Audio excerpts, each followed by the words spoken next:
It's the worst terrorist attack in Canada's history, the deadliest aviation incident in Air India's history.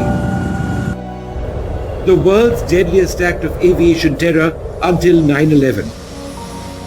All 329 on board Air India's Kanishka jetliner were killed on the 23rd of June 1985. 268 of them were Canadian citizens. The Babbar Khalsa, the Sikh militant group, was implicated.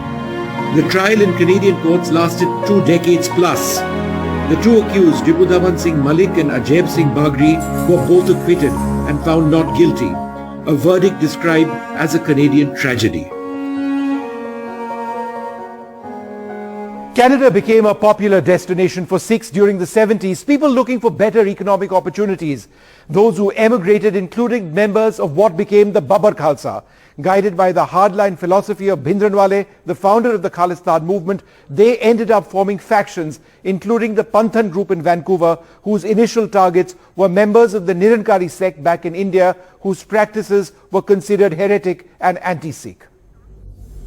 Talvinder Singh Parmar, a wanted Khalistani terrorist in India, ultimately fled to Canada. In 1982, India issued a warrant for Parmar's arrest for 6 charges of murder.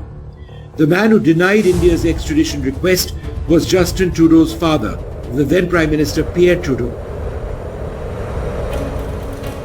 It was the storming of the Golden Temple in June 1984, though, that gave impetus to the international Khalistan movement.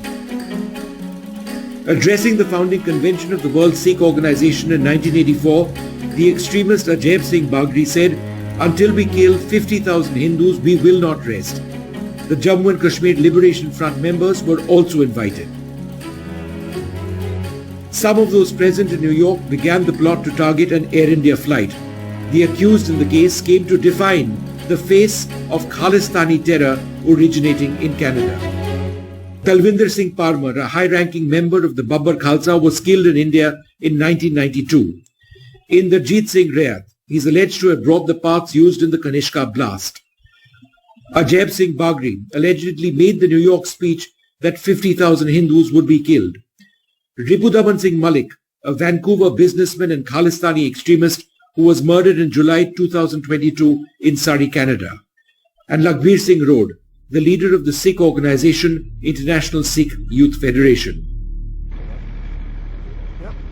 Through the 90s, supporters of the Khalistan movement strengthened their position in Canada, protected by laws guaranteeing the right to free speech.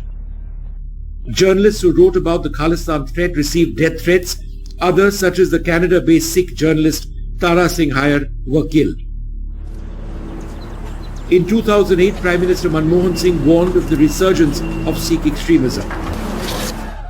Punjab Chief Minister Amrinder Singh refused to meet Canadian Prime Minister Justin Trudeau.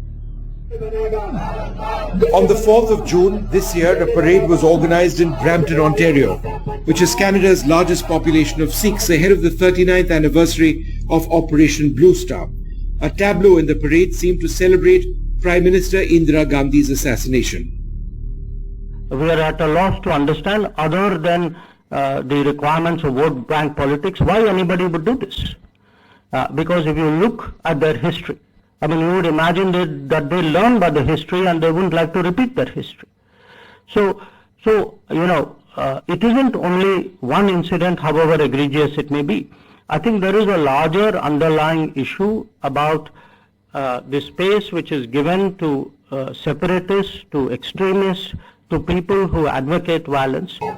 Last year in Brampton, the pro-Khalistan Sikhs for Justice held a referendum on Khalistan, with organizers claiming that 1 lakh people turned out. New Delhi hit back, urging Canada to stop anti-India activities.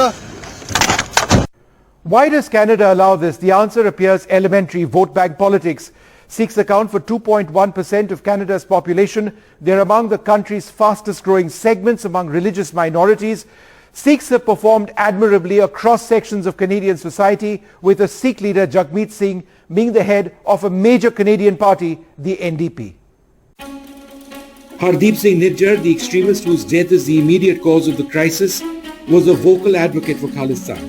An illegal immigrant to Canada, he ended up getting Canadian citizenship. In India, he's labelled a terrorist and a mastermind of the Khalistani Tiger Force, a banned group. Between agents of the government of India. Today, as a result of the allegations made by Canadian Prime Minister Justin Trudeau of an India hand in the death of Nijjar, relations between Ottawa and New Delhi are at an all-time low. Caught in the middle of the crisis with Khalistani sympathizers are the large bulk of Indo-Canadians who have no truck whatsoever with any form of extremism or terror. Vishnu Shom for NDTV.